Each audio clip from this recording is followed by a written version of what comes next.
ନଳ ଦମୟନ୍ତୀ। ନିଷଦ ରାଜ୍ୟର ରାଜା ଥିଲେ ନଳ, ଯାହାଙ୍କ ନାମ ସେତେବେଳେ ଭାରତରେ ବିଖ୍ୟାତ ଥିଲା। ସୁଶାସନ, ଦାନ ଧର୍ମ, ନ୍ୟାୟ ବିଚାର ଓ ସ୍ନେହ ଭାବର ଦେବମୂର୍ତ୍ତି ପ୍ରତିମା ଥିଲେ ସେ। ପ୍ରଜାମାନଙ୍କୁ ପୁଅ ଝିଅ ଭଳି ପାଳୁଥିଲେ। ଅସ୍ତ୍ରଶସ୍ତ୍ର ବିଦ୍ୟାରେ ନିପୁଣ ଥିଲେ। ଶତ୍ରୁ ଆକ୍ରମଣ ଭୟ ପ୍ରଜାଙ୍କର ଆଦୌ ନଥିଲା। ବୀରସେନଙ୍କ ସେ ସୁପୁତ୍ର ଥିଲେ।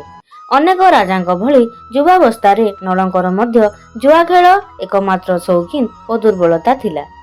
ରାଜା ନଳ ଦିନେ ରାଜ ଉଦ୍ୟାନରେ ବୁଲୁ ବୁଲୁ ଦଳେ ହଂସକୁ ଦେଖିଲେ। ରାଜାଙ୍କୁ ବହୁତ ଭଲ ଲାଗିଲା ଓ ସେ ଗୋଟିଏ ହଂସକୁ ଧରି ପକାଇଲେ। ହଂସ ରାଜାଙ୍କୁ ଅନୁରୋଧ କରି କହିଲା, ମହାରାଜ, ମୋତେ ଛାଡ଼ି ଦିଅନ୍ତୁ। ମୁଁ ରାଜକୁମାରୀ ଦମୟନ୍ତୀଙ୍କ ପାଖକୁ ଯାଇ ଆପଣଙ୍କ ସୌନ୍ଦର୍ଯ୍ୟ ଓ ଗୁଣଗାନ କରିବି, ଆପଣଙ୍କ ପ୍ରତି ଆକୃଷ୍ଟ କରାଇବି। ନଳ ପ୍ରଶ୍ନ କଲେ, ଦମୟନ୍ତୀ କିଏ? ହଂସ କହିଲା, ମହାରାଜ, ସେ ବିଦର୍ଭ ରାଜା ଭୀମକଙ୍କର ସୁନ୍ଦରୀ, ରୂପବତୀ ଓ ଗୁଣବତୀ କନ୍ୟା ଓ ଆପଣଙ୍କ ପତ୍ନୀ ହେବା ପାଇଁ ସବୁଠାରୁ ସୁଯୋଗ୍ୟ ରାଜକନ୍ୟା। ତା ଭଳି କନ୍ୟା ଦେବତା, ଯକ୍ଷ, ଗନ୍ଧର୍ବମାନଙ୍କ ମଧ୍ୟରେ ମଧ୍ୟ ମିଳିବ ନାହିଁ। ଆପଣ ମୋତେ ଛାଡ଼ିଦେଲେ ମୁଁ ତାଙ୍କ ଆଗରେ ଯାଇ ଆପଣଙ୍କ ରୂପ ଓ ଯଶ ବିଷୟରେ ବର୍ଣ୍ଣନା କରିବି। ଫଳରେ ସେ ଆପଣଙ୍କୁ ପତି ରୂପରେ ବରଣ କରିବେ ଓ ଆପଣଙ୍କର ବୈବାହିକ ଜୀବନ ସୁଖମୟ ହୋଇଯିବ। ଦମୟନ୍ତୀଙ୍କ ସୌନ୍ଦର୍ଯ୍ୟ ବିଷୟରେ ଏହା ପୂର୍ବରୁ ଅନେକ ଲୋକ ନଳ ରାଜାଙ୍କ ଆଗରେ ବିସ୍ତୃତ ଭାବରେ ବର୍ଣ୍ଣନା କରିଥିଲେ ମଧ୍ୟ ରାଜା ସେ ବିଷୟରେ ଆଗ୍ରହାନ୍ୱିତ ହୋଇନଥିଲେ। କିନ୍ତୁ ଏହି ହଂସର କଥା ଶୁଣି କେଜାଣି କାହିଁକି ନଳ ରାଜା ତାକୁ ଛାଡ଼ିଦେଲେ। ହଂସ ସେଠାରୁ ଉଡ଼ିଯାଇ ବିଦର୍ଭ ଦେଶର ରାଜକନ୍ୟା ଦମୟନ୍ତୀଙ୍କ ପାଖରେ ପହଞ୍ଚିଲା। ଏଭଳି ବିରଳ ହଂସକୁ ଦେଖି ଦମୟନ୍ତୀ ବହୁତ ପ୍ରସନ୍ନ ହେଲେ ଓ ତାକୁ ଧରିବାକୁ ଗଲେ। ହଂସ କହିଲା, ରାଜକୁମାରୀ, ନିଷଦ ଦେଶରେ ନଳ ନାମରେ ଜଣେ ରାଜକୁମାର ଅଛନ୍ତି, ଯିଏ କାମଦେବ ଭଳି ଦେଖିବାକୁ। ତାଙ୍କ ସମକକ୍ଷ ସୁନ୍ଦର ରାଜପୁତ୍ର ସଂସାରରେ ଆଉ କେହି ନାହିଁ। ତାଙ୍କୁ ବିବାହ କଲେ ଆପଣଙ୍କର ଜୀବନ ସଫଳ ହୋଇଯିବ। ଦମୟନ୍ତୀ ଏହି ପ୍ରଶଂସା କଥା ଶୁଣି ମନେ ମନେ ନଳ ରାଜାଙ୍କୁ ପ୍ରେମ କରି ବସିଲେ।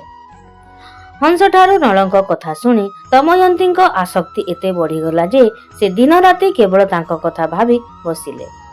ତାଙ୍କର ଏକ କାଳ୍ପନିକ ଚିତ୍ର ମନରେ ଆଙ୍କି ପୂଜା କରିବାକୁ ଲାଗିଲେ। ତାଙ୍କ ମିଳନ ଆକାଂକ୍ଷାରେ ଦିନକୁ ଦିନ ଶରୀର କ୍ଷୟ ହେବାକୁ ଲାଗିଲା। ତାଙ୍କ ସଖୀମାନେ ରାଜା ଭୀମକଙ୍କୁ ଯାଇ ତାଙ୍କ ଝିଅର ସ୍ୱାସ୍ଥ୍ୟ ବିଷୟରେ ସନ୍ଦେଶ ଦେଲେ। ରାଜା ଆସି ଦେଖିଲେ, ବୈଦ୍ୟ ଆସି ଦେଖିଲେ, କିନ୍ତୁ କେହି ସ୍ୱାସ୍ଥ୍ୟ ହାନିର କାରଣ ଖୋଜି ପାଇଲେନି। ଅବଶେଷରେ ରାଜା ଜାଣିପାରିଲେ ଏହା ଯୌବନର ରୋଗ। ସ୍ମିତ ହସ ହସି ସେ ଦମୟନ୍ତୀଙ୍କ ବିବାହ ନିମନ୍ତେ ଆୟୋଜନରେ ଲାଗି ପଡ଼ିଲେ। ସମସ୍ତ ରାଜା ମହାରାଜା ସହିତ ନାରଦଙ୍କ ହାତରେ ଦେବତାମାନଙ୍କୁ ମଧ୍ୟ ଝିଅର ସ୍ୱୟଂବର ନିମନ୍ତେ ନିମନ୍ତ୍ରଣ ପଠାଇଲେ। ଦୈବ ଯୋଗକୁ ନଳ ଓ ସ୍ୱର୍ଗର ରାଜା ଇନ୍ଦ୍ରଙ୍କ ସହିତ 4 ଜଣ ଦେବତା ଏକ ସମୟରେ ସ୍ୱୟଂବର ସଭାକୁ ଯାତ୍ରା କରୁଥିଲେ। ବାଟରେ ନଳ ରାଜାଙ୍କୁ ଇନ୍ଦ୍ର ଦେଖିଲେ ଓ ତାଙ୍କ ସୌନ୍ଦର୍ଯ୍ୟ ଦେଖି ସ୍ତବ୍ଧ ହୋଇଗଲେ। ଭାବିଲେ, ଏଭଳି ନର ପୁଙ୍ଗବକୁ ଦେଖିଲା ପରେ ମୋତେ କେବେ ହେଲେ ଦମୟନ୍ତୀ ବରଣ କରି ପାରିବନି। ତେଣୁ ଗୋଟିଏ ଉପାୟ ପାଞ୍ଚିଲେ। ନଳ ରାଜାଙ୍କ ପାଖରେ ପହଞ୍ଚି ନିଜର ପରିଚୟ ଦେଇ କହିଲେ, ରାଜନ୍, ମୁଁ ଇନ୍ଦ୍ର। ଆପଣଙ୍କୁ ମୋର ଗୋଟିଏ କାମ କରିବାକୁ ମୁଁ ଅନୁରୋଧ କରୁଛି। ସତ୍ୟ କରନ୍ତୁ, ମୋ କାମ କରିଦେବେ। ନଳ ତାଙ୍କୁ ପ୍ରଣାମ କରି ତ୍ରିବାର ସତ୍ୟ କଲେ। ଇନ୍ଦ୍ର କହିଲେ, ଆମେ 4 ଜଣ ଦେବତା ଦମୟନ୍ତୀଙ୍କୁ ବିବାହ ଆଶାରେ ଆସିଛୁ।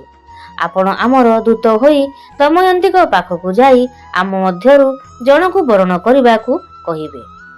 ନଳ ଅସମଞ୍ଜସ ସମସ୍ୟାରେ ପଡ଼ିଗଲେ। ତଥାପି ସାହସ ଜୁଟେଇ କହିଲେ, ମୁଁ ନିଜେ ତ ବିବାହ ପ୍ରାର୍ଥୀ ହୋଇ ଆସିଛି ଓ ମୋ ମନରେ ସେ ସ୍ତ୍ରୀ ରୂପରେ ବସା ବାନ୍ଧି ରହିଛି।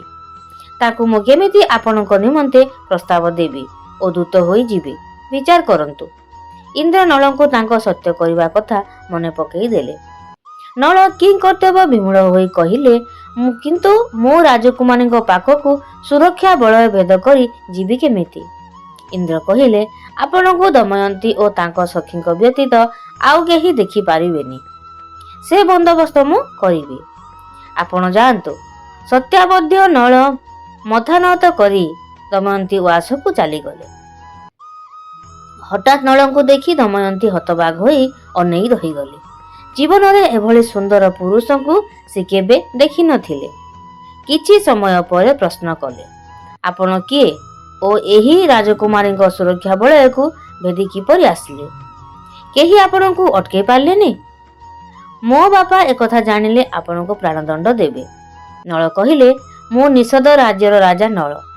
ଆଜି ମୁଁ ଏଠାକୁ ଇନ୍ଦ୍ର ଓ ଅନ୍ୟାନ୍ୟ ଦେବତାଙ୍କ ଦୂତ ହୋଇ ଆସିଛି। ସେମାନେ ଆପଣଙ୍କୁ ବିବାହ କରିବାକୁ ଇଚ୍ଛୁକ। ତେଣୁ ତାଙ୍କ ମଧ୍ୟରୁ ଜଣକୁ ବରଣ କରିବାକୁ ସନ୍ଦେଶ ଦେଇ ମୋତେ ପଠେଇଛନ୍ତି। ତାଙ୍କ ପ୍ରଭାବରେ ମୋତେ ଦ୍ୱାରପାଳମାନେ ଦେଖିପାରିଲେନି। ଏକଥା ଶୁଣି ଦମୟନ୍ତୀ ଦେବତାମାନଙ୍କ ଉଦ୍ଦେଶ୍ୟରେ ପ୍ରଣାମ କରିବା ପରେ ନଳଙ୍କୁ ପ୍ରଣାମ କରି ଲଜ୍ଜାରେ ମଥାନତ କରି କହିଲେ, ହଂସଠାରୁ ଆପଣଙ୍କ ବିଷୟରେ ଶୁଣିବା ଦିନଠାରୁ ମୁଁ ମୋ ହୃଦୟ ସିଂହାସନରେ ଆପଣଙ୍କୁ ଆଗରୁ ବସେଇ ସାରିଛି ଓ ଆପଣଙ୍କ ଚରଣରେ ନିଜକୁ ଅର୍ପଣ କରିବାକୁ ଚାହିଁ ବସିଛି। ସେଠାରେ ଆଉ କୌଣସି ପୁରୁଷର ସ୍ଥାନ ନାହିଁ। ଆପଣଙ୍କୁ ନ ପାଇଲେ ମୁଁ ବିଷ ଖାଇ ଆତ୍ମହତ୍ୟା କରିବି। ଦୟାକରି ଦେବତାମାନଙ୍କ ପ୍ରତି ମୋର ସମ୍ମାନ ଓ ପ୍ରଣାମ ଜଣେଇ ଏହି ସନ୍ଦେଶ ତାଙ୍କୁ ଦିଅନ୍ତୁ। ଦମୟନ୍ତୀଙ୍କୁ ରାଜା ନଳ କହିଲେ, ଦେବତାମାନେ ଆପଣଙ୍କୁ ବିବାହ କରିବାକୁ ଇଚ୍ଛୁକ। ତାଙ୍କୁ ଛାଡ଼ି ମୋ ଭଳି ମରଣଶୀଳ ମାନବକୁ କାହିଁକି ବିବାହ କରିବାକୁ ଇଚ୍ଛା କରୁଛନ୍ତି? ମୁଁ ସେମାନଙ୍କ ପାଦଧୂଳି ସହ ବି ସମାନ ନୁହେଁ। ସେମାନଙ୍କୁ ବରଣ ନ କଲେ କ୍ରୋଧରେ ସେମାନେ ଆମର କ୍ଷତି କରିବେ, ଏପରିକି ମୃତ୍ୟୁ ମଧ୍ୟ ଦେଇପାରିବେ। ଆପଣ କାହିଁକି ଏ ଜୀବନ ଯୌବନ ଅଯଥାରେ ନଷ୍ଟ କରିବେ? ଏହା ଶୁଣି ଦମୟନ୍ତୀ ଭୟରେ କମ୍ପି ଉଠିଲେ। ଆଉ ମଧ୍ୟ ମୁଁ ବର୍ତ୍ତମାନ ଦେବତାଙ୍କ ଦୂତ ହୋଇ ଆସିଛି। ଏତିକି ବେଳେ ଯଦି ମୁଁ ମୋ ସ୍ୱାର୍ଥ କଥା ଭାବିବି ତେବେ ମୁଁ ଧର୍ମଚ୍ୟୁତ ହୋଇଯିବି ଓ ଏହା ଅତି ଖରାପ କଥା ହେବ। ଏହାପରେ ନଳରାଜା ଇନ୍ଦ୍ରଙ୍କ ପାଖକୁ ଫେରି ଆସି କହିଲେ, ହେ ପ୍ରଭୁ, ମୁଁ ଆପଣଙ୍କ ସନ୍ଦେଶ ପହଞ୍ଚେଇ ଦେଲି। ତେଣିକି ତାଙ୍କ ଇଚ୍ଛା। ଏହାପରେ ନଳ ଓ ଦେବତାମାନେ ସ୍ୱୟଂବର ସଭାରେ ପହଞ୍ଚିଲେ। ଯଥାମାନ୍ୟ ସମ୍ବର୍ଦ୍ଧନା କରିବା ପରେ ଶୁଭ ସମୟ ଦେଖି ସ୍ୱୟଂବର ଆରମ୍ଭ ହେଲା। ଦମୟନ୍ତୀଙ୍କୁ ଡକା ହେଲା। ସେ ଗୋଟିଏ ବରଣମାଳା ଧରି ଆସିଲେ। ରାଜାମାନଙ୍କୁ ଜଣକ ପରେ ଜଣେ ଚିହ୍ନେଇ ଦିଆଗଲା। ଦମୟନ୍ତୀ କାହାକୁ ମାଳା ନ ଦେଇ ଆଗେଇ ଚାଲୁଥାନ୍ତି। ଶେଷରେ ସେ ଦେଖିଲେ 5 ଜଳ ନଳ ଠିଆ ହେଇଛନ୍ତି। ଆଶ୍ଚର୍ଯ୍ୟ ହୋଇ ଅନେଇ ରହିଲେ। କାହା ବେକରେ ମାଳା ଦେବେ ବୁଝିପାରିଲେନି। ବୁଦ୍ଧିମତୀ ଦମୟନ୍ତୀ ଜାଣିପାରିଲେ ଏହା ଦେବତାଙ୍କ ମାୟା ଓ ସେମାନେ ତାଙ୍କୁ ପରୀକ୍ଷା କରୁଛନ୍ତି। ଭଲ ରୂପେ ନିରୀକ୍ଷଣ କରି ଦମୟନ୍ତୀ ଦେଖିଲେ ସେ 5 ଜଣଙ୍କ ମଧ୍ୟରୁ ଜଣଙ୍କ ମୁଖମଣ୍ଡଳରୁ ସ୍ୱେଦ ନିର୍ଗତ ହେଉଛି ଓ ଉତ୍କଣ୍ଠାର ଚିହ୍ନ ଦେଖାଯାଉଛି। ବାକି ଅନ୍ୟମାନଙ୍କର ଦେହ ନିର୍ମଳ ଦେଖାଯାଉଛି ଓ ମୁହଁରେ କୌଣସି ଭାବର ଛାୟା ଦେଖାଯାଉନାହିଁ। ସେ ନିଶ୍ଚିତ ହୋଇ ସେହି ଜଣଙ୍କ ଗଳାରେ ଫୁଲମାଳା ଲମ୍ବେଇ ଦେଲେ ଓ ଦେବତାମାନଙ୍କୁ କ୍ଷମା ମାଗିଲେ। ହର୍ଷଧ୍ୱନିରେ ସାରା ସ୍ଥଳ କମ୍ପି ଉଠିଲା। ତାପରେ ଦେବତାମାନଙ୍କୁ ସ୍ତୁତି କରି ଦମୟନ୍ତୀ କ୍ଷମା ମାଗି ସନ୍ତୁଷ୍ଟ କରିଦେଲେ। କହିଲେ, ଏହି ନଳଙ୍କୁ ଅନେକ ଦିନ ହେବ ମୋ ହୃଦୟରେ ବସେଇ ସାରିଛି। ଜୀବନରେ ନାରୀ ଥରେ ମାତ୍ର ଗୋଟିଏ ପୁରୁଷକୁ ହୃଦୟରେ ବସାଏ। ତେଣୁ ମୋ ହୃଦୟରେ ଜଣେ ଆଗରୁ ଥିବା ଯୋଗୁଁ ଆଉ ଜଣକୁ ବିବାହ କଲେ ମୋତେ ଦୋଚାରଣୀ ଦୋଷ ଲାଗିବ। ଏହି କାରଣରୁ ମୋତେ କ୍ଷମା କରିଦିଅନ୍ତୁ। ଏହି କଥା ଶୁଣି ଦେବତାମାନେ ଦମୟନ୍ତୀଙ୍କ ନିଷ୍ଠାର ଭୂୟସୀ ପ୍ରଶଂସା କରି ବିଦାୟ ନେଇଗଲେ। କିନ୍ତୁ ବିଧିରେ ବିଧାନ ଅନ୍ୟ କିଛି ଥିଲା। ଏହି ବିବାହରେ କଳି ମଧ୍ୟ ଏକ ପ୍ରାର୍ଥୀ ହୋଇ ସାମାନ୍ୟ ବିଳମ୍ବରେ ଆସିଥିଲା। ଯେତେବେଳେ ଦେବତାମାନେ ଫେରୁଥିଲେ, ବାଟରେ ଦେବତାଙ୍କର କଥା ଶୁଣି କଳି କ୍ରୋଧାନ୍ୱିତ ହୋଇଗଲା। କହିଲା, ଦେବତାମାନଙ୍କୁ ଛାଡ଼ି ବରଣ ହୋଇଥିବା ସାମାନ୍ୟ ମଣିଷ ନଳ ନିଶ୍ଚୟ ଦଣ୍ଡନୀୟ ଅପରାଧ କରିଛି। ମୁଁ ତାକୁ ଦଣ୍ଡ ଦେବି। ଦେବତାମାନେ କହିଲେ, ଦମୟନ୍ତୀ ଆମ ଆଜ୍ଞା ପାଇଁ ବରଣ କରିଛି, ତାର ଦୋଷ ନାହିଁ। ବାସ୍ତବରେ ନଳ ଏକ ସର୍ବଗୁଣ ସମ୍ପନ୍ନ ବ୍ୟକ୍ତି। ସେ ସବୁ ବେଦ ପୁରାଣ ଅଧ୍ୟୟନ କରିଛନ୍ତି। ତାଙ୍କୁ ଆମେ ଅଭିଶାପ ଦେଲେ ନରକରେ ପଡ଼ିବା ସମାନ ହେବ। ଏତିକି କହି ଦେବତାମାନେ ଚାଲିଗଲେ। ହେଲେ କଳି ତ କଳି, ସେ କାହା କଥା ମାନେନି। ଶୌଚ ବିଧିରେ ବ୍ୟତିକ୍ରମ ହୋଇଥିବା ଦେଖି ଦିନେ ନଳଙ୍କ ଶରୀର ମଧ୍ୟରେ କଳି ପ୍ରବେଶ କରିଗଲା। ଏହାପରେ ଦିନେ ପୁଷ୍କରଙ୍କ ସହିତ ନଳ ରାଜା ଜୁଆ ଖେଳରେ ବସିଲେ। କଳି ତ ଦେହରେ ଅଛି, ସୁତରାଂ ଜିତିବା ପ୍ରଶ୍ନ ଉଠୁନଥିଲା। ଧୀରେ ଧୀରେ ଅନେକ ଧନରତ୍ନ ହାରିଗଲେ। ପାତ୍ରମନ୍ତ୍ରୀ ଆଦି ସମସ୍ତେ ରାଜାଙ୍କୁ ଖେଳିବାକୁ ବାରଣ କଲେ। ଶେଷରେ ପ୍ରାଣପ୍ରିୟା ଦମୟନ୍ତୀ ଆସି ବହୁତ ଅନୁନୟ ବିନୟ କରି ଖେଳ ବନ୍ଦ କରିବାକୁ କହିଲେ। ଶେଷରେ ରାଜ୍ୟ ବି ଜୁଆରେ ଚାଲିଗଲା। ପ୍ରଜାମାନଙ୍କ କ୍ରନ୍ଦନ ଧ୍ୱନି ମଧ୍ୟରେ ରାଣୀଙ୍କ ସହିତ ରାଜା ଉଆସ ଛାଡ଼ି ଜଙ୍ଗଲକୁ ଚାଲିଗଲେ। ଜଙ୍ଗଲରେ ବୁଲୁଥିବା ବେଳେ ଦିନେ ରାଣୀଙ୍କୁ ନଳ କହିଲେ, ଏହିଠାରୁ ରାସ୍ତା ବିଭିନ୍ନ ଦେଶକୁ ଯାଇଛି। ତୁମେ ମୋତେ ତ୍ୟାଗ କରି ପିତା ଗୃହ ବା ଅନ୍ୟ ଯେକୌଣସି ସ୍ଥାନକୁ ଚାଲିଯାଅ। ମଣିଷର ଖରାପ ସମୟ ସର୍ବଦା ରହେନି। ମୋର ଭଲ ସମୟ ଆସିଲେ ମୁଁ ତୁମକୁ ନେଇ ଆସିବି। ଦମୟନ୍ତୀ ଉତ୍ତର ଦେଲେ, ଭଲ ମନ୍ଦ, ଶୁଭ ଅଶୁଭ, ଦୁଃଖ ସୁଖ ଆଦି ସମସ୍ତ ସମୟରେ ସ୍ୱାମୀର ସାଥୀ ଦେବା ହେଉଛି ସ୍ତ୍ରୀର କର୍ତ୍ତବ୍ୟ। କେବଳ ସୁଖର ସାଥୀ ହେବା ନୁହେଁ। ଆମର ଶରୀର ଦୁଇଟି କିନ୍ତୁ ଆତ୍ମା ଏକ। ମୁଁ ଆପଣଙ୍କ ଏହି ଦୁଃଖ ସମୟରେ ଛାଡ଼ିଦେବା ଅଧର୍ମ ହେବ ଓ ମୁଁ ନରକଗାମୀ ହେମି। ଦିନେ ଜଙ୍ଗଲରେ ବୁଲୁଥିବା ବେଳେ ଅନେକ ଗୁଡ଼ିଏ ସୁନ୍ଦର ପକ୍ଷୀ ଦେଖି ରାଜା ତାଙ୍କୁ ଧରି ବିକ୍ରି କରିବାକୁ ଇଚ୍ଛା କଲେ। ନିଜର ଏକମାତ୍ର ପିନ୍ଧା ବସନ କାଢ଼ି ତାଙ୍କ ଉପରେ ପକେଇ ଧରିବାକୁ ଚେଷ୍ଟା କଲେ। ସେହି ବସନକୁ ନେଇ ପକ୍ଷୀମାନେ ଉଡ଼ିଗଲେ। ବିଭତ୍ସ ନଳ କିଂକର୍ତ୍ତବ୍ୟ ବିମୂଢ଼ ହୋଇ ନିଜ ଭାଗ୍ୟକୁ ନିନ୍ଦିଲେ। ନିଜ ଅସୁବିଧା କଥା ନ ଭାବି ସେ କୋମଳାଙ୍ଗୀ ଦମୟନ୍ତୀର କଷ୍ଟ କଥା ଭାବି ଭାବି ଘୋର ଅନୁତାପ ନଳରେ ଦଗ୍ଧ ହେବାକୁ ଲାଗିଲେ। ଶୋଇ ପଡ଼ିଥିବା ଦମୟନ୍ତୀଙ୍କର ଶାଢ଼ୀର ଏକ ଅଂଶ ଚିରି ଦେଇ ଉଲଗ୍ନ ନଳ ନିଜର ପିନ୍ଧାଲୁଗା କରି ଲଜ୍ଜା ନିବାରଣ କଲେ। ଦମୟନ୍ତୀଙ୍କ ଦୁଃଖ ରାଜା ସହି ପାରିଲେନି। ଏହି ଅବସ୍ଥାରେ ରାଣୀଙ୍କୁ ଏକୁଟିଆ ଜଙ୍ଗଲରେ ଛାଡ଼ି ଦେବାକୁ ନଳ ସ୍ଥିର କଲେ। ଭାବିଲେ, ରାଣୀ ଯେ କୌଣସି ମତେ ଜଙ୍ଗଲରୁ ନିଜ ପିତାଙ୍କ ଗୃହକୁ ଯାଇ ସେଠାରେ ନିଶ୍ଚୟ ରହିଯିବେ। ସତୀ ଦମୟନ୍ତୀଙ୍କର କୌଣସି ଅନିଷ୍ଟ ହେବ ନାହିଁ। ଏ ଦୁଃଖରୁ ତ ରକ୍ଷା ପାଇଯିବେ। ଦେହରେ କଳି ଥିବାରୁ ଭଲ ମନ୍ଦ ବିବେଚନା ଶକ୍ତି ରାଜାଙ୍କର ଲୋପ ପାଇଯାଇଥିଲା। ନିଦ୍ରାଭଙ୍ଗ ପରେ ଦମୟନ୍ତୀ ନଳଙ୍କୁ ନ ଦେଖି ବିଳାପ କରିବାକୁ ଲାଗିଲେ। ଇତସ୍ତତ ବୁଲିବାକୁ ଲାଗିଲେ। ଏହି ସମୟରେ ଗୋଟିଏ ଅଜଗର ତାଙ୍କୁ ଗିଳିବାକୁ ଆରମ୍ଭ କଲା। ଦମୟନ୍ତୀ ବିକଳରେ ଚିତ୍କାର କରିବାକୁ ଲାଗିଲେ। ସୌଭାଗ୍ୟକୁ ପାଖରେ ଏକ ବ୍ୟାଧ ଥିଲା, ଯିଏ ଆସି ଅଜଗରକୁ ମାରି ତାଙ୍କୁ ରକ୍ଷା କଲା। ତାଙ୍କୁ ରକ୍ଷା କରିଥିବା ବ୍ୟାଧ ଅଳ୍ପ ସମୟ ପରେ ତାଙ୍କ ପ୍ରତି କୁନଜର ରଖି ବଳାତ୍କାର କରିବାକୁ ଚେଷ୍ଟା କଲା। କ୍ରୋଧରେ ସତୀ ଦମୟନ୍ତୀ ତାଙ୍କୁ ଅଭିଶାପ ଦେଇ ଭସ୍ମ କରିଦେଲେ। ଏମିତି ବୁଲୁ ବୁଲୁ ଏକ ସୁନ୍ଦର ତପୋବନ ଦେଖିଲେ। ସେଠାରେ ଅନେକ ଋଷିଙ୍କୁ ତପସ୍ୟା କରୁଥିବାର ଦେଖି ସେ ତାଙ୍କ ପାଖକୁ ଯାଇ ଭୂମିଷ୍ଠ ପ୍ରଣାମ କରି ନିଜର ପରିଚୟ ଦେଲେ। ଋଷିମାନେ ତାଙ୍କ ସ୍ୱାମୀ, ରାଜ୍ୟ ଆଦି ଅଳ୍ପ ଦିନରେ ମିଳିଯିବ କହି ଆଶୀର୍ବାଦ କରି ଅନ୍ତର୍ଧ୍ୟାନ ହୋଇଗଲେ। କିଛି ବାଟ ଗଲା ପରେ ଚେଦି ଦେଶକୁ ଯାଉଥିବା ଏକ ଦଳକୁ ଭେଟି ତାଙ୍କ ସାଥିରେ ଦମୟନ୍ତୀ ଚାଲିଲେ। ସେହି ଦେଶର ରାଜମାତା ଦୈବାତ୍ ସୁନ୍ଦରୀ ଦମୟନ୍ତୀଙ୍କୁ ଦେଖିଲେ ଓ ତାଙ୍କ ଦୁଃଖୀ ଚେହେରା ଦେଖି ଦାସୀ ପଠେଇ ଡକେଇଲେ। ତାଙ୍କ ପରିଚୟ ପଚାରିବାରୁ ଦମୟନ୍ତୀ କହିଲେ, ମୁଁ ଜଣେ କୁଳୀନ ପତିବ୍ରତା ସ୍ତ୍ରୀ। ଦୁର୍ଭାଗ୍ୟକୁ ଏପରି ଦଶା ମୋର ହୋଇଛି। ରାଜମାତା ତାଙ୍କୁ ଉଆସରେ ରହି କାମ କରିବାକୁ କହିଲେ। ଦମୟନ୍ତୀ 3ଟି ସର୍ତ୍ତରେ ରହିବାକୁ କହିଲେ। ଅଇଁଠା ଖାଇବିନି, କାହା ପାଦ ଧୋଇବିନି ଓ ପୁରୁଷ ସାଥିରେ କଥାବାର୍ତ୍ତା କରିବିନି। ସଙ୍ଗେ ସଙ୍ଗେ ଏହି ସର୍ତ୍ତ ମଞ୍ଜୁର ହେବାରୁ ସେ ଉଆସରେ ରହିଲେ। ଏଣେ ଜଙ୍ଗଲରେ ନଳ ଯାଉ ଯାଉ ଗୋଟିଏ ସ୍ଥାନରେ ନିଆଁ ଲାଗିଥିବା ଦେଖାଗଲା ଓ ବଞ୍ଚାଅ ବଞ୍ଚାଅ ଚିତ୍କାର ଶୁଣାଗଲା। ପାଟି ଶୁଣି ନଳ ସେହି ସ୍ଥାନରେ ପହଞ୍ଚି ଦେଖିଲେ ଗୋଟିଏ ନାଗସାପ ଦେଖିଲେ। ନାଗ କହିଲା, ହେ ରାଜା, ମୋତେ ଆପଣ ଗୋଟେ ଭଲ ନିରାପଦ ସ୍ଥାନକୁ ନେଇଯାଆନ୍ତୁ। ମୋ ନାମ କର୍କଟକ। ଅଭିଶାପ ପାଇ ମୁଁ ଏମିତି ପଡ଼ିଛି। ଆପଣ କିଛି ପାଦ ଗଣି ଗଣି ଚାଲନ୍ତୁ, ତାପରେ ମୋତେ ରଖିଦେବେ। ରାଜା ଏହା ଶୁଣି 1 2 କରି ଗଣି ଚାଲିଲେ। ଠିକ୍ 10 ଗଣିଲା ବେଳେ ସାପ ତାଙ୍କୁ ଚୋଟ ମାରିଲା। ଏହି ଚୋଟ ଫଳରେ ରାଜାଙ୍କ ଦେହ ନୀଳ ରଙ୍ଗ ଧାରଣ କଲା। ସାପ ତାଙ୍କୁ କହିଲା, ହେ ରାଜା, ଆପଣଙ୍କର ମୃତ୍ୟୁ ହେବନି। ମୁଁ ଆପଣଙ୍କର ଉପକାର କରିବାକୁ ଚୋଟ ମାରିଛି। ଆପଣଙ୍କୁ କେହି ଚିହ୍ନି ପାରିବେନି। କଳି ଆପଣଙ୍କ ଦେହରେ ଥିବାରୁ ଆପଣଙ୍କର ଏ ଦଶା ହୋଇଛି। ଦଶା ଶୁଣିଲେ ମୁଁ କାମୁଡ଼ିବା ଅଭିଶାପ ପାଇଥିବାରୁ କାମୁଡ଼ିଲି। ଆପଣଙ୍କୁ ମୁଁ ବର ଦେଉଛି, ଆପଣଙ୍କୁ କୌଣସି ବିଷ କାଟିବନି ଓ ଯୁଦ୍ଧରେ ଆପଣ ସର୍ବଦା ଜୟଯୁକ୍ତ ହେବେ, କେବେ ପରାସ୍ତ ହେବେନି। ରାଜା ସାରଥୀ ହେଲେ। ସେଠାରୁ ନଳ ଯାଇ ରାଜା ଋତୁପର୍ଣ୍ଣଙ୍କ ରାଜ୍ୟରେ ପହଞ୍ଚିଗଲେ। ସେଠାରେ ନିଜକୁ ସାରଥୀ ଭାବରେ ଚିହ୍ନା ଦେଇ ରାଜାଙ୍କ ସେବାରେ ରହିବାକୁ କହିଲେ।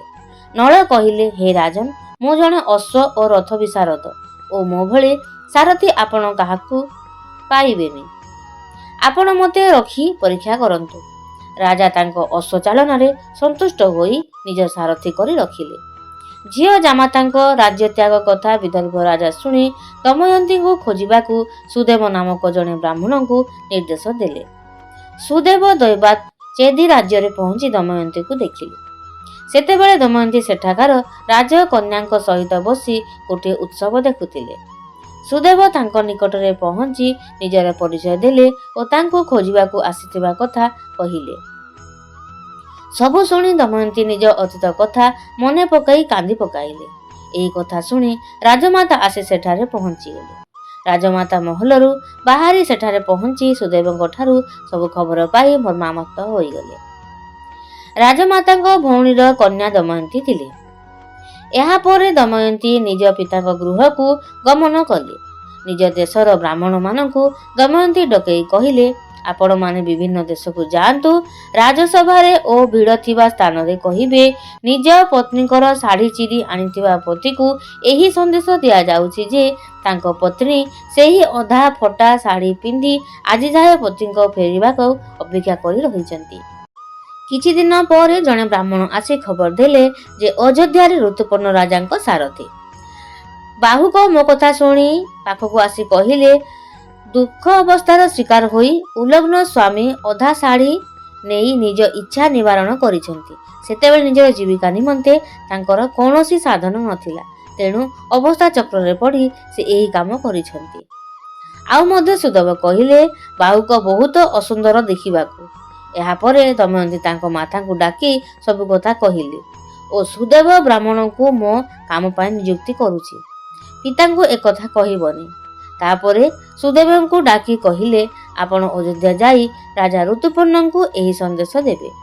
ଦମୟନ୍ତୀଙ୍କୁ ପୁନର୍ବିବାହ କରିବା ନିମନ୍ତେ ସ୍ୱୟଂବର କରୁଛନ୍ତି। ତାଙ୍କ ପିତା ସମସ୍ତଙ୍କୁ ନିମନ୍ତ୍ରଣ କରୁଛନ୍ତି ଓ ଆପଣଙ୍କୁ ମଧ୍ୟ ଏହି ସଭାକୁ ଯିବାକୁ ସାଦର ନିମନ୍ତ୍ରଣ କରିଛନ୍ତି। ଆପଣ କାଲି ସୁଦ୍ଧା ଯାଇ ପହଞ୍ଚିବାକୁ ଅନୁରୋଧ କରୁଛୁ। ଏତେ କମ୍ ସମୟରେ ବିଦର୍ଭ ରାଜ୍ୟରେ ପହଞ୍ଚିବା ଏକ ଅସମ୍ଭବ କଥା ଥିଲା। ତଥାପି ରାଜା ବାହୁକକୁ ଡାକି ସ୍ୱୟଂବର କଥା କହି ଏହି ଯାତ୍ରା ସମ୍ଭବ କି ନାହିଁ ପ୍ରଶ୍ନ କଲେ। ନଳ ଏକଥା ଶୁଣିବା ପରେ ତାଙ୍କର ହୃଦୟ ଦୁଃଖରେ ଫାଟିଗଲା। ଜାଣିପାରିଲେ ଯେ ଦମୟନ୍ତୀ ଦୁଃଖୀ ହୋଇ ଏହି ବିଶେଷ ଯୋଜନା କରିଛନ୍ତି। ନିଶ୍ଚୟ ଏହା ମଧ୍ୟରେ କିଛି ରହସ୍ୟ ଅଛି। ନଳ ଏକ ବିଶେଷ ଅଶ୍ୱଚାଳନା ବିଦ୍ୟା ଶିଖିଥିଲେ। ସୁତରାଂ ସେ 4ଟି ଶକ୍ତିଶାଳୀ ଘୋଡ଼ା ଆଣି ରଥରେ ଯୋଚିଲେ ଓ ରାଜାଙ୍କୁ ବସେଇ ଅବିଳମ୍ବେ ବାହାରିଗଲେ। ରାସ୍ତାରେ ଋତୁପର୍ଣ୍ଣ ବଶୀକରଣ ବିଦ୍ୟା ନଳଙ୍କୁ ଶିଖାଇଲେ ଓ ନଳଙ୍କ ଠାରୁ ଅଶ୍ୱଚାଳନା ବିଦ୍ୟା ଶିଖିଲେ। ବଶୀକରଣ ବିଦ୍ୟା ଶିଖିବା ସଙ୍ଗେ ସଙ୍ଗେ ନଳଙ୍କ ଦେହରେ ପଶିଥିବା କଳି ବାହାରିଗଲା। ସନ୍ଧ୍ୟା ସୁଦ୍ଧା ରଥ ବିଦର୍ଭ ଦେଶରେ ପହଞ୍ଚିଗଲା। ରଥ ଚାଲିବା ଶବ୍ଦରେ ସାରା ସହର ନିନାଦିତ ହୋଇଗଲା। ସେହି ଶବ୍ଦରୁ ନଳ ଆସି ପହଞ୍ଚିବା କଥା ଦମୟନ୍ତୀ ଜାଣିପାରିଲେ। ସେ ସ୍ଥିର ନିଶ୍ଚୟ କଲେ, ଆଜି ଯଦି ନଳଙ୍କର ଦେଖା ନ ମିଳେ ତେବେ ଅଗ୍ନିରେ ଝାସ ଦେବେ। ଅଯୋଧ୍ୟା ନରେଶ ଋତୁପର୍ଣ୍ଣ ବିଦର୍ଭ ଦେଶରେ ପହଞ୍ଚିବା ଖବର ରାଜା ଭୀମକଙ୍କ ପାଖକୁ ଗଲା। ତୁରନ୍ତ ଆସି ଅତିଥି ସତ୍କାରରେ ଲାଗି ପଡ଼ିଲେ। ସ୍ୱୟଂବରର କୌଣସି ଆୟୋଜନ ନ ଦେଖି ଋତୁପର୍ଣ୍ଣ ଦ୍ୱିଧାରେ ପଡ଼ିଗଲେ। ଆଗମନର ଉଦ୍ଦେଶ୍ୟ ଭୀମକ ପଚାରିବାରୁ ଏମିତି ନମସ୍କାର କରିବାକୁ ଆସିଛି କହିଲେ। ଭିତରେ ଭିତରେ ବଡ଼ ଅପ୍ରସ୍ତୁତ ହୋଇ ଗଲେ। ଭୀମକ ବି ବୁଝିପାରିଲେନି ଏତେ ଦୂର ପଥ କେହି କଣ ନମସ୍କାର କରିବାକୁ ଆସେ। ଏଣେ ଦମୟନ୍ତୀ ଅସ୍ଥିର ଓ ଆକୁଳ ହେଉଥିଲା। ଗୋଟିଏ ଦାସୀ ପଠେଇ କୁରୂପ ଥିବା ବାହୁକର ଚାଲିଚଳନ ଲକ୍ଷ୍ୟ କରିବାକୁ ଆଦେଶ ଦେଲା। ଦାସୀ ଫେରି ଆସି କହିଲା, ଏମିତି ଲୋକ ମୁଁ ଦେଖିନି। ସେ ଜଳ ଅଗ୍ନି ଉପରେ ନିର୍ଭର କରୁନାହାନ୍ତି। ଆଉ ଥରେ ଦାସୀ ଯାଇ ବାହୁକକୁ ପଚାରିଲା, ଆପଣ ନଳରାଜାଙ୍କୁ ଦେଖିଛନ୍ତି କି? ବାହୁକ ଉତ୍ତର ଦେଲେ, ଏମିତି ଜାଣିଛି, ତାଙ୍କର ରୂପ ବଦଳି ଯିବାରୁ ସେ ଅଲକ୍ଷ୍ୟରେ ଅଛନ୍ତି। ତାଙ୍କୁ କେବଳ ଗୁପ୍ତ ଚିହ୍ନ ଦେଇ ଦମୟନ୍ତୀ ଚିହ୍ନି ପାରିବେ। ଏହା କହି ଦମୟନ୍ତୀଙ୍କ ଆଶଙ୍କା ଆହୁରି ବଢିଗଲା ଓ ସେ ପ୍ରାୟ ନିଶ୍ଚିତ ହୋଇଗଲେ ଯେ ବାହୁକ ହିଁ ତାଙ୍କର ସ୍ୱାମୀ। ତଥାପି ନିଶ୍ଚିତ କରିବା ନିମନ୍ତେ ଓ ନିଜେ ପରୀକ୍ଷା କରିବା ନିମନ୍ତେ ବାହୁକକୁ ଅନ୍ତଃପୁରକୁ ଡାକିବାକୁ ଅନୁମତି ପ୍ରଦାନ ନିମନ୍ତେ ରାଜମାତାଙ୍କୁ ଅନୁରୋଧ କଲେ ଓ ସେ ରାଜାଙ୍କ ଠାରୁ ଅନୁମତି ଆଣିଲେ। ବାହୁକଙ୍କ ଆଗରେ ଦମୟନ୍ତୀ ନିଜର ଦୁଃଖ ଭରା କାହାଣୀ ବର୍ଣ୍ଣନା କଲା ବେଳେ ଦୁଇ ଚକ୍ଷୁରୁ ଲୋତକ ଧାର ଧାର ହୋଇ ବୋହିବାକୁ ଲାଗିଲା। ନଳ ଏହି ଲୋତକ ଦେଖି ସମ୍ଭାଳି ପାରିଲେନି। ସେ କହିଲେ, ନଳ ନିଜ ଇଚ୍ଛାରେ ଜୁଆ ଖେଳି ନଥିଲେ। ସେତେବେଳେ ସେ କଳିର ଇଚ୍ଛା ଦ୍ୱାରା ପରିଚାଳିତ ହେଉଥିଲେ। ଦମୟନ୍ତୀ ଉତ୍ତରରେ କହିଲେ, ମୁଁ ଆପଣଙ୍କ ଚରଣ ସ୍ପର୍ଶ କରି କହୁଛି, ଯଦି ମନ ବଚନରେ କେବେ ହେଲେ କୌଣସି ପରପୁରୁଷ ବିଷୟରେ ଚିନ୍ତା କରିଥିବି, ତେବେ ଏଇଠି ମୋ ଦେହ ଭସ୍ମ ହୋଇଯାଉ। ଏହା ଶୁଣି ନଳଙ୍କର ସନ୍ଦେହ ଦୂର ହୋଇଗଲା ଓ ସେ କର୍କଟକ ହୋଇଥିବା ଦିବ୍ୟ ବସ୍ତ୍ର ପିନ୍ଧିଲେ ଓ ଯେଉଁ ମୁହୂର୍ତ୍ତରେ ପିନ୍ଧିଲେ ସେହି ମୁହୂର୍ତ୍ତରେ ତାଙ୍କର ସ୍ୱରୂପ ଫେରି ପାଇଲେ। ଦୁହେଁ ସେଠାରେ ଦମୟନ୍ତୀଙ୍କ ପିତାମାତାଙ୍କ ଆଶୀର୍ବାଦ ନେଲେ। ସେଠାରୁ ନଳ ନିଷଦ ଦେଶକୁ ଯାଇ ପୁଷ୍କରକୁ ଆଉ ଥରେ ଡାକି ଜୁଆ ଖେଳିଲେ। ଏଥର ଦେହରେ କଳି ନଥିବାରୁ ସେ ବାଜି ଜିତିବାକୁ ଲାଗିଲେ ଓ ଅବଶେଷରେ ନିଜ ରାଜ୍ୟ ଧନ ସମ୍ପତ୍ତି ଆଦି ଫେରି ପାଇଲେ ଓ ପୁନର୍ବାର ରାଜ୍ୟ ପ୍ରାପ୍ତି ହୋଇ ସୁଖରେ ରହିଲେ। ତେବେ ଦର୍ଶକ ବନ୍ଧୁ, କାହାଣୀକୁ ପୁରା ଦେଖିଥିବାରୁ ଆପଣମାନଙ୍କୁ ବହୁତ ବହୁତ ଧନ୍ୟବାଦ। ଏମିତି ମୋ ଚ୍ୟାନେଲ ସହ ଯୋଡ଼ି ହୋଇଥାନ୍ତୁ।